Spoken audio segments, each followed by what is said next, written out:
Hi Susie and Nigel, this is just a quick video of me showing you some of the process I went through making your wedding invitations. I'll insert some pictures here now.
As it's difficult to show you every stage, and this video might be a bit stop and starting because I've had to wait a lot in between stages for certain things to dry, etc. So like I say, it's best to show you in pictures, but obviously I wanted to put a little bit of video footage in as well for you. So I don't know whether you're just seeing this or everyone on YouTube is seeing this, so I will just explain as I go along what I've done and where I got things from, etc. So right, to start off with, I'm using a 6x6 card. These cards are from Hobbycraft and they are in the colour ivory, and they're the Hobbycraft's own make premium range, and the card is 300 GSM, which in my opinion is the best heavyweight cardstock that you can buy readily from shops, online, etc. And obviously the more the GSM, the heavier, the thicker the card quality.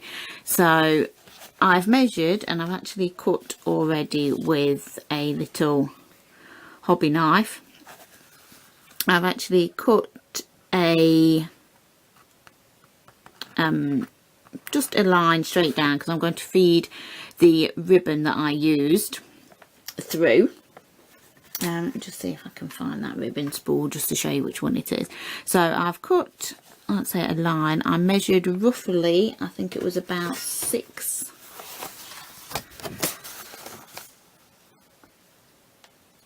How well we're going to see, there's not a lot of natural light today, so yeah, it was near enough 7 centimeters, and then I've just cut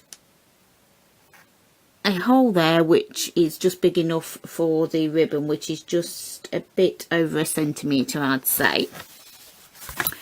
So right, I've cut a length of ribbon. I'm not quite sure how long I measured, but I sort of measured it roughly that it's enough to go round the card and tie a nice bow. So starting from the inside, I'll just put the ribbon over the hole and just using the side of the craft knife, not to cut but just to help feed that through. just going to pull that all the way through. Oops, a bit of dust. So yeah, just going to feed that all the way through, and then you just want to bring it round and just check. Basically we're just hoping for an equal amount either side, so you just want to pull that through until you've got enough ribbon on each side just to make an equal sort of bow. It doesn't have to be 100%, but so once you've got that enough, that is fine. So you just want to go back to the inside of that card, and then we're just going to secure that ribbon down so it's just tight enough. There, that just helps with us tying that bow. Afterwards, just make everything nice and taut. So just to glue that down, I'm just using some glossy accents, and I will just dot a few little bits along just to hold that, and then obviously I will have to come back because I have to let that dry to do the next part. Right, that glossy accents is near enough dry now, so I can carry on with some more parts of the design. I'm going to put one of these stickers on the back first of all.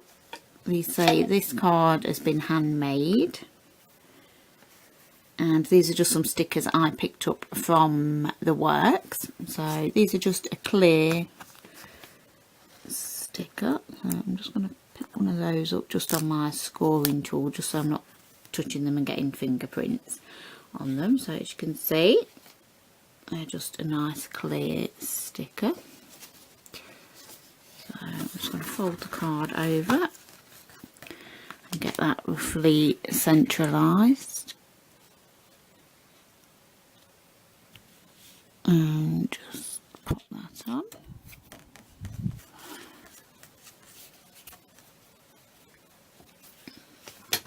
So that's that. So we're now going to pop the insert in. These are the same again. These are the Hobbycraft premium brand insert, specifically done for the 6x6 cards, and they're in the ivory colour again. As you can see, there is some stamps on there, and as you will have seen by the pictures, I have just stamped all of the inserts using two wooden stamps that I had, a rose one and something that I had that was nearest to resembling a peony, as I know Susie likes those flowers and they are going to be a part hopefully in their wedding. So I used that one as well, and I stamped using this Do-Craft Artist watermark ink pad, which is not really a colour, it just sort of sinks in and it just blends nicely into the background. Sometimes it did have a slight pinky tinge from the actual rubber stamp. That's probably not coming across that well, but I don't think it distracts too much from anything, so I think that's fine, and I've left that as it is. So I've just folded it and just scored it along there, and I'm now going to use some glossy accents and just attach that into the middle there. I just wanted that part to be more or less dry so it just doesn't stick too much to the insert, so the insert does have a bit of leeway when it's opened. So I'm just going to run some glossy accents right along the edge. Just a nice, sorry I'm not in camera, just a nice thin line, not too much but just enough. And the same again on the other side. And then we just want to make sure when we open that we have the print the right way up, which it's not. So it needs to go, make sure you've got the flowers the right way up, and make sure the card is the right way. And then I'm just going to roughly eyeball whereabouts that should go.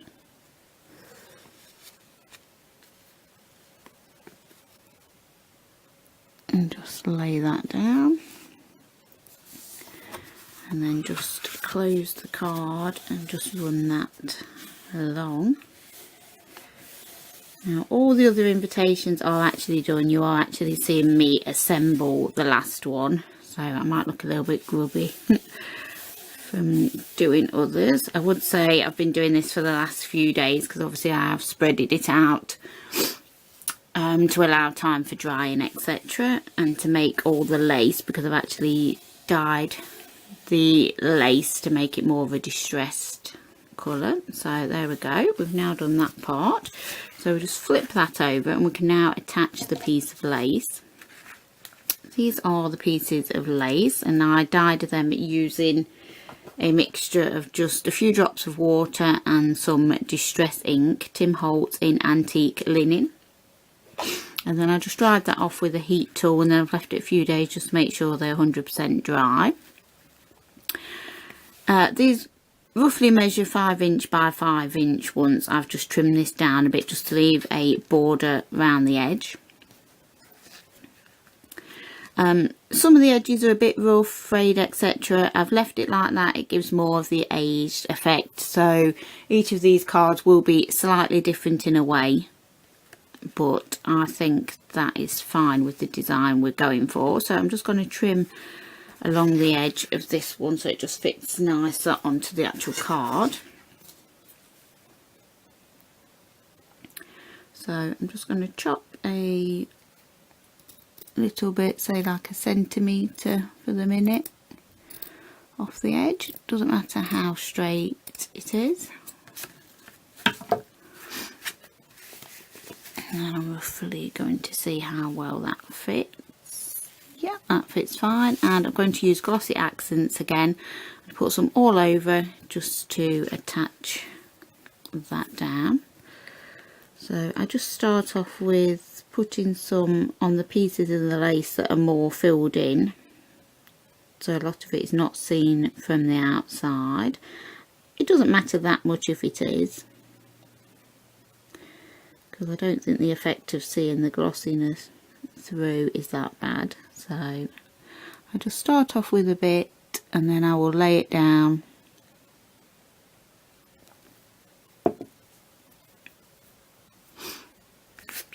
and dust and bits from the feathers that I'm using. It's a bit fiddly.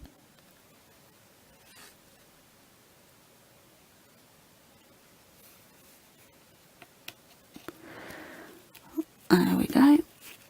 So just start to push that down. Stick that down and then obviously flip that up and just stick the remainder.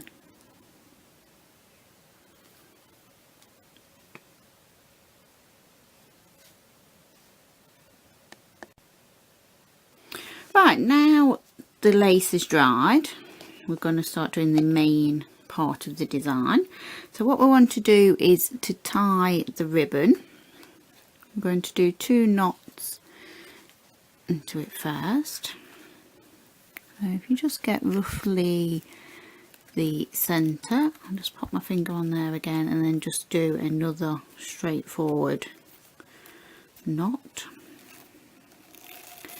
and just pull that tight. Next, oh, also I didn't show you that ribbon. The ribbon Celebrate, and it is in this purple colour. The theme is Cadbury Purple that Suzie gave me, so that is the colour I'm using that I found in Hobbycraft that most matched. This is a 6 metre spool, I believe, yeah. So like I say, just over a centimetre in width and 6 metre in length. Right, so now I'm going to attach charm. On the photos and on this video, this is coming up more blue, but it is purple. It is more of the Cadbury Purple theme. And I've got these angel wing with roses charm, because roses are part of the wedding as well. So I got these from eBay.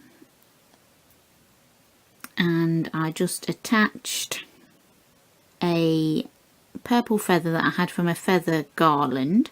I just cut them down a little bit and then I just used some of the glossy accents to attach them. So we just want to feed this ribbon through. Now it is a small hole, so we really have to scrunch. Even if we just get a little corner bit through that hole, and then just pull that through. And obviously we want the side where the feather's not attached to be showing. And then now on this part I'm just going to do the bow.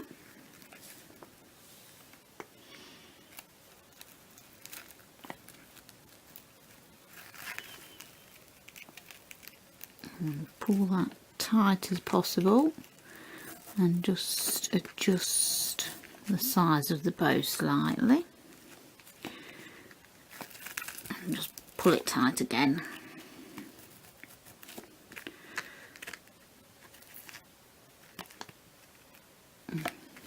Be okay, because I varied the size of the bows slightly as well. Like I said, not everything is perfect and 100% exactly the same on these.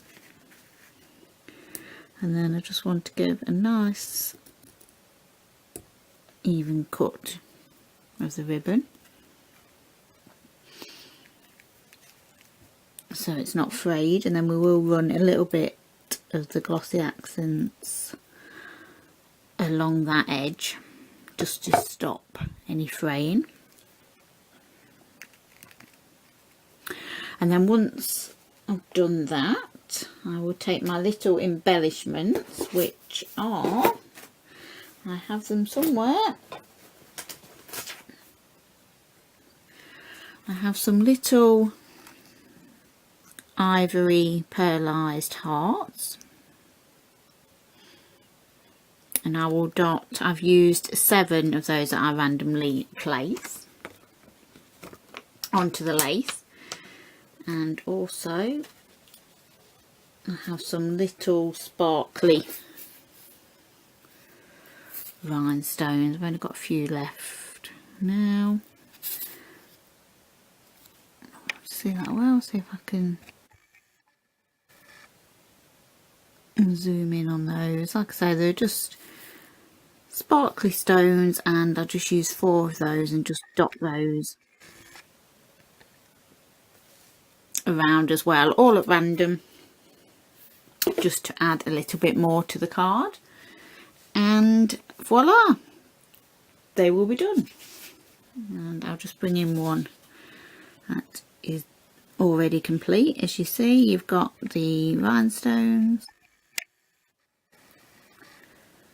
You can see now a bit more the sparkly stones and the hearts and the charm. So there we go. I hope you enjoyed this little look, Suzie and Nigel, into your invitation, sorry. And I really hope you are pleased with them. And obviously everything in your wedding preparations go to plan. And me and my husband wish you both all the best for the future.